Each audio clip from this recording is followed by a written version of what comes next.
Hi, T. Carlson here, and we're continuing our series in tips and tricks on making battle jackets. This is video 2, and we're going to be talking about supplies. One of the best things about making a battle jacket is a lot of the supplies you need, you might have them around the house already. So take a look around the house, see what sewing supplies you have. Needles, thread, scissors, glue, any unused denim jackets, maybe some unused patches that you or some family members or friends bought at concerts. A lot of this stuff might already be around the house, and that can save you some money when it comes to making your battle jacket. So if you don't have supplies, where do you go to get them? My number one choice for where to go for sewing supplies is Michaels. And they have these stores in most major cities around the United States. Michaels is good because you can get supplies like thread, scissors, fabric glue, etc. You can get the stuff for pretty cheap. And on top of that, they even have a frequent buyer program, and when you buy stuff there, you usually get a coupon, and they also email you coupons as well, so that can save you even more money, and that's pretty nice. Another similar store is Hobby Lobby. I don't know if they have a frequent buyer program or anything like that, but Hobby Lobby is also closed on Sundays, whereas Michaels is open 7 days a week, so that's generally where I have stuck to buying most of my sewing supplies. So if you're going to sew, obviously you're going to need needles. What kind of needles do you want?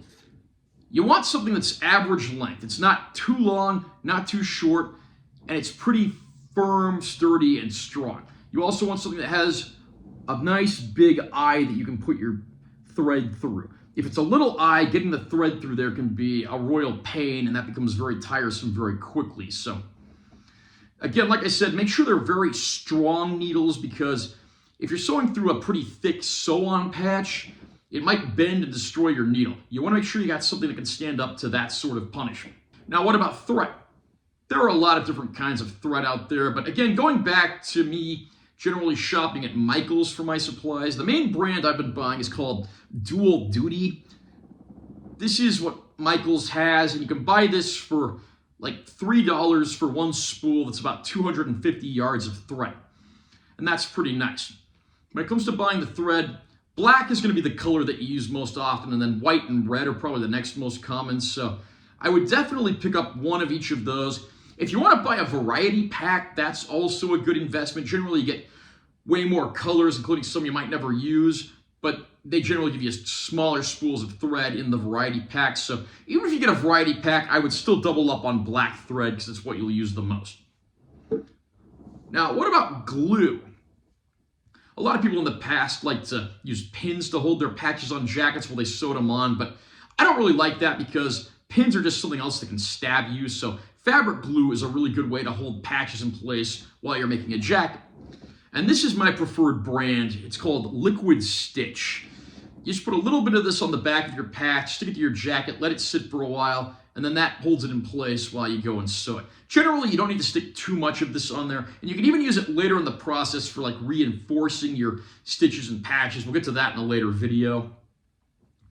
Now, this is meant to supplement sewing. It's not meant to be a replacement for sewing. Don't just glue patches on a jacket because A, they're going to look weird and might start peeling off, and B, it's nowhere near as durable and reliable a job as actually sewing.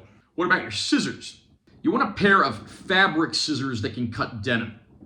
You don't want just those little cheap scissors you probably have around the house. Make sure you have a pair of fabric scissors. Now, these are very nice, very sharp, and they can cut through denim like a hot knife through butter. So these are definitely what you want when it comes to cutting off your sleeves, cutting off your collar, gutting your jacket, getting it ready. Again, we'll get into those steps in a later video. And what about what kind of jacket you should use?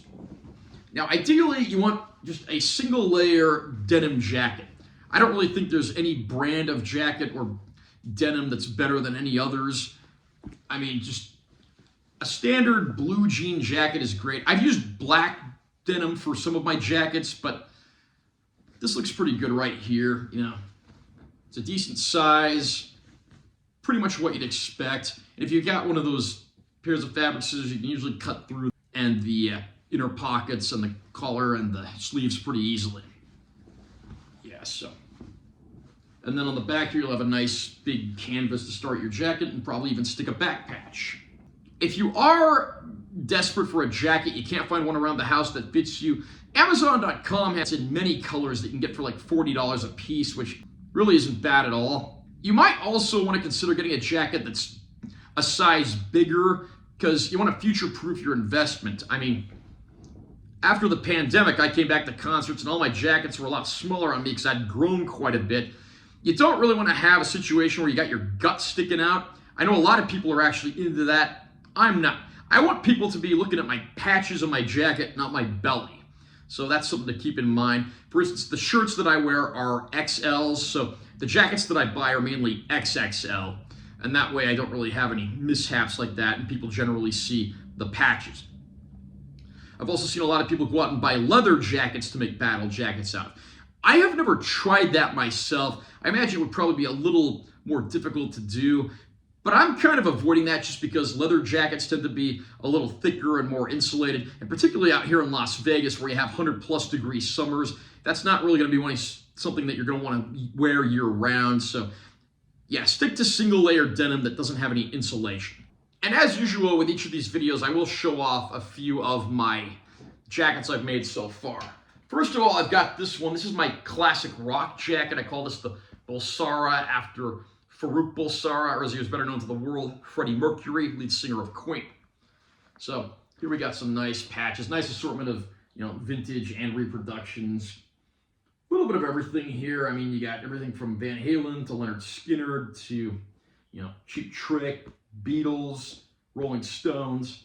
Then on the back, got that nice big Queen patch. That looks very nice. You got groups like Boston, Foreigner, Doobie Brothers. But then you have some more obscure stuff like Head East and Status Quo. So you can see that it's a pretty nice assortment of classic rock bands there. And then this is actually my newest jacket. I call this one the Maynard after Stephen Maynard Clark, the deceased lead guitarist of Def Leppard. And this one actually did have a few custom patches made. The Yesterday and Today is custom, the Beggars and Thieves is custom, the Sin City Sinners is custom.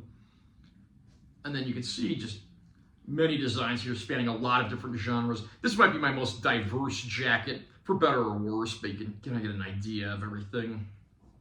Then on the back, like I said, it's named after Steve Clark from Def Leppard, so there's my great big Def Leppard back patch. And then you got everything from, Living Color to Headbangers Ball, the old MTV music video program. So, again, pretty diverse assortment of patches on this jacket, and it's certainly become one of my favorites. And we will continue in part 3 with where you can buy patches, what you should look for, and what should go on your jacket. See you next time.